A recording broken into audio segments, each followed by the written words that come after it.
Hello everyone. तो हम देख रहे हैं टेस्ट 9 जो कि विजन आईएएस की टेस्ट सीरीज में टेस्ट 9 का सिलेबस देख रहे हैं। उसी के अकॉर्डिंग हम टेस्ट भी सॉल्व करेंगे।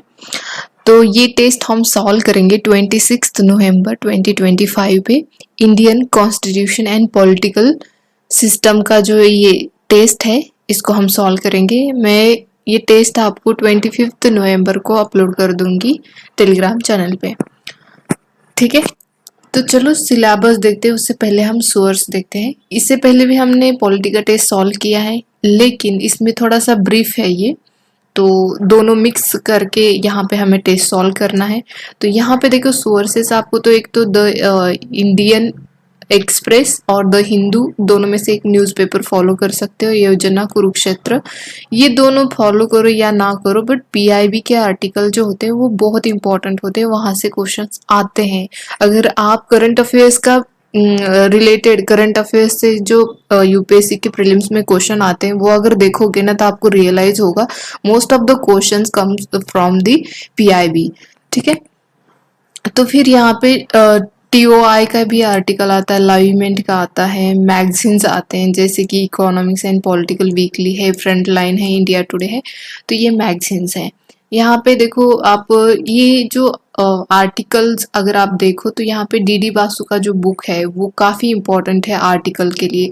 अगर कोई आर्टिकल आपको डिटेल में पढ़ना है, जैसे कि आप लक्ष्मीकांत में देखोगे ना तो वहाँ पे आपको आर्टिकल डिटेल में नहीं मिलेगा। जैसे आर्टिकल 21 ले लो, काफी इंपॉर्टेंट है और काफी फेमस है, इसके ऊपर यूपीएससी ने काफी बार क्वेश्चन भी पूछा है और इसको मेंस में भी आप यूटिलाइज कर सकते हो। तो इसके बारे में अगर डिटेल में देखना है कि कब कौन से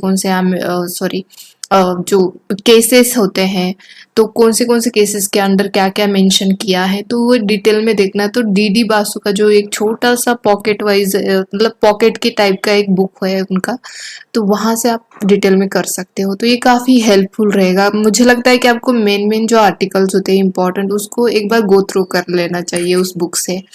बाकी हमारे एम लक्ष्मीकांत तो है ही, ठीक है। तो ये कुछ वर्ष यहाँ पे सुभाष कश्यप का भी बुक का मेंशन किया गया है, तो आप देख लेना। मैंने कुछ इसके बारे में पढ़ा नहीं है, लेकिन हाँ ये आर्टिकल के लिए डीडी बासु का बहुत इंपॉर्टेंट है। यम लक्ष्मीकांत ही मैं फॉलो करती हूँ। तो यहाँ पे देखो यहाँ पे थोड़ा सा ब्रीफली दे रखा है और यहाँ पे थोड़ा यहाँ पे सिर्फ मेंशन किया है, यहाँ पे थोड़ा डिटेल में दे रखा है। यहाँ पे उन्होंने सिलेबस मतलब कहाँ से पढ़ना है, जैसे कि एनसीईआरटी इम्पॉर्टेंट है, जो 9th 10th की एनसीईआरटी है वो बेसिक कवर करती है। और फिर है यहाँ पे 11th की एनसीईआरटी जो Indian constitution at work and फिर इंडियन पॉलिटी लक्ष्मीकांत, विजन का वैल्यू एडिशन मटेरियल भी होता है। तो यहाँ पे वही दिया है, इनका क्विक रिवीजन मॉड्यूल भी होता है, तो वहां से भी आप कवर कर सकते हो, ठीक है। ये सोर्सेस दे रखे हैं यहाँ पे और कहाँ से क्या पढ़ना है ये बताया गया है।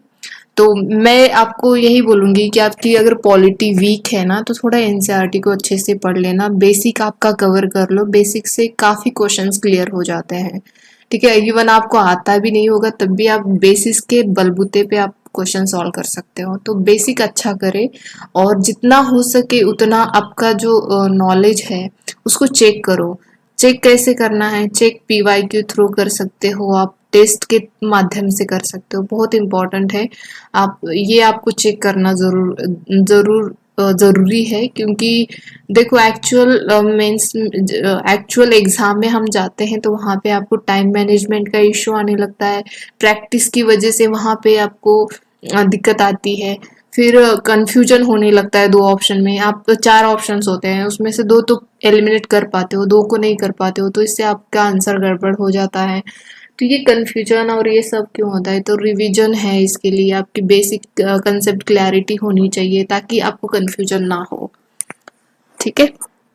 देखो यहाँ पे आप हमें इस टेस्ट के लिए क्या क्या पढ़ना है, democratic and non democratic, parliamentary and presidential, unitary and federal, direct and representative, Republic and monarch, ये पढ़ना है हमें यहाँ पे। मतलब democratic and non democratic parliament पढ़ना है, प्रेसिडेंशियल पार्लियामेंट, प्रेसिडेंशियल भी होता है उसके बारे में, यूनिटरी होता है, यूनिटरी क्या होता है, फेडरल क्या होता है, डायरेक्ट डेमोक्रेसी क्या होती है, इनडायरेक्ट डेमोक्रेसी क्या होती है, तो ये रिपब्लिक में और मोनार्क में क्या डिफरेंस है, जैसे कि पार्लियामेंट, जैसे हमारा रिपब्लिक है और ब्रिटिश का देखोगे तो वहां पे मोनार्क है। तो इसके मतलब हमने काफी चीजें ब्रिटिश पार्लियामेंट से ली है, तो लेकिन कुछ डिफरेंसेस है British parliament sorry British constitution में और हमारे कॉन्स्टिट्यूशन में काफी डिफरेंस है। जैसे कि हमारा रिटर्न है, उनका रिटर्न नहीं है ब्रिटिश कॉन्स्टिट्यूशन, लेकिन वहां पे और हमारे इसमें काफी डिफरेंसेस है, तो वो डिफरेंसेस आपको एक्चुअली याद रखना है। ठीक है, तो ये यहाँ पे हमें देखना है। फिर यहाँ पे कॉन्स्टिट्यूशनलिज्म, इसके बारे में, कॉन्स्टिट्यूशनल मोरालिटी के बारे में पता होना चाहिए।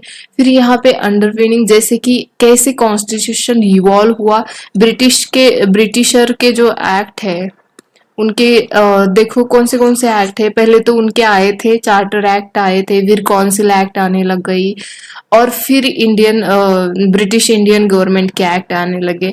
तो इस तरह से क्रोनोलॉजी के अकॉर्डिंग आपको पता होना चाहिए कि कब उन्होंने क्या लाया। तो इससे क्या हुआ, हमारा जो मतलब जो हमारा कॉन्स्टिट्यूशन आज है, तो उसका कहीं ना कहीं वो बेस है, वो वहां से इवॉल्व होके आया है। तो इसीलिए हमें हिस्टोरिकल अंडरपिनिंग्स देखनी होती है। फीचर्स एंड सिग्निफिकेंट प्रोविजंस, इसके अंदर जो भी फीचर्स है और उसके सिग्निफिकेंट प्रोविजंस हमें देखने होते हैं। फिर प्रियम्बल है, the union and it's territory होती है। आर्टिकल इसके साथ में ही याद रख लेना। प्रियम्बल के ऊपर काफी क्वेश्चन पूछे हैं प्रीलिम्स में, लगातार आप 21 से देखोगे, 2021 से लेके 2025 तक देखोगे, काफी क्वेश्चन पूछे हैं प्रियम्बल से। प्रियम्बल आपको डिट्टो याद रहना ही रहना चाहिए। ठीक है, सिटीजनशिप, यहाँ से भी क्वेश्चन बनते हैं, लेकिन हालांकि अभी नहीं है इतने, बट आपको ओवरऑल आइडिया होनी चाहिए।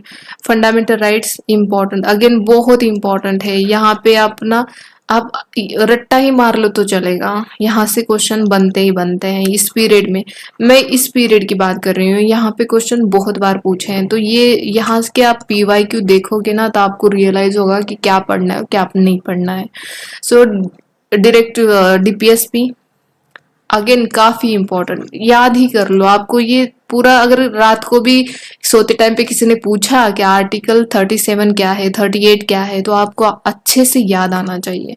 फंडामेंटल ड्यूटीज, अगेन यहाँ पे क्वेश्चन पूछा है, तो ये काफी इंपॉर्टेंट है।